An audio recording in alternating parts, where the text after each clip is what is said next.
Na mtazamaji wa Trend TV bwana, Best Naso, mmoja kati ya wasanii ambao wako katika industry ya muziki kwa muda mrefu sana. Tunamfahamu Best Naso bwana, yuko tokea way back, lakini ni msanii fulani hivi ambaye alikujaga na hit moja ile ambayo alimchezesha Antezekeli mule ndani ya Bora Nirudi Kwetu Kijijini. Baada ya pale tukaona akatoa ngoma nyingine nyingi sana ambazo zina mafunzo na ni nzuri, lakini zilikuwa za hit mainstream, lakini mtaani zilikuwa zinafanya vizuri sana. Kwa hiyo watu wakawa wanamuita Best Naso bwana ni kama vile mfalme wa underground. Umeona, yani ni msanii fulani hivi ambaye haendi mainstream, hit sana mainstream kwenye mitandao ya kijamii na redioni na televisheni, lakini ukiingia mtaani, ukiingia sehemu za vijijini huko, ni bonge moja la superstar na anafanya mambo yake na watu wengi sana wana heshima kubwa sana katika maeneo hayo. Lakini pia hata kwenye upande wa shows pia ni hivyo hivyo. Best Naso bwana, shows zake nyingi zimekuwa ni zile za vijijini ndani huko, ambazo kwa jina jepesi zinaitwa chaka tu chaka. Kwa hiyo Best Naso bwana amekuwa ni kama mfalme wa chaka tu chaka,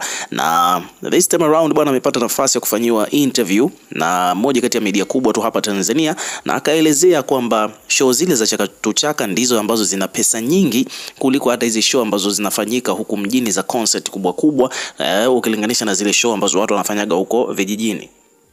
Best Naso akajazia kusema kwamba hata hawa watu wametengeneza hiyo narrative ya watu kuzipondea zile show za chaka tu chaka ili wawabane katika show hizi za huku mjini, wawalipe pesa ndogo, wakati wangekuwa wanaenda hawa wasanii kufanya show huko vijijini wangekuwa na pesa kubwa, wangekuwa wanakusanya fedha za kutosha kiasi kwamba hata wakija kuitwa huko katika show hizi za maconcert makubwa mjini wangekuwa wanavimba fulani hivi, kutokana na kwamba pesa wanayopata kule chaka tu chaka ni kubwa ukilinganisha na hizi concert kubwa huku wanalipwa pesa kidogo. So hicho ndo kitu ambacho Best Naso amekielezea vizuri katika interview ambayo amefanya pale Wasafi. Lakini pia vile kuishia hapo, Best Naso bwana akaongeza tena, akatilia mkazo kuhusiana na baadhi ya wasanii wakubwa katika industry hii hapa ya muziki wa Bongo Flava, ambao na wenyewe pia huaga wanafanyaga hizo show za chaka tu chaka low key, huaga hawaposti katika mitandao ya Instagram, yani huko mitandaoni huaga tuzione, lakini pia na wenyewe nao pia huaga sometime wanafanya show hizo.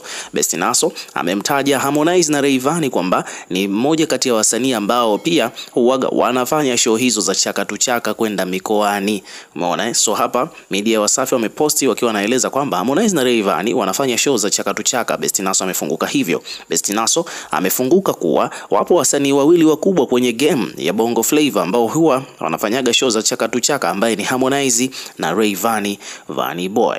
So ukiwa kama mdau na kipi cha kuzungumza kuhusiana na hili ambalo amelizungumza Best Naso, tutakuwa tukisoma na replay kila comment ambayo tutakuwa tunaiona, lakini pia hakikisha una subscribe kwa ajili ya kupata update zaidi.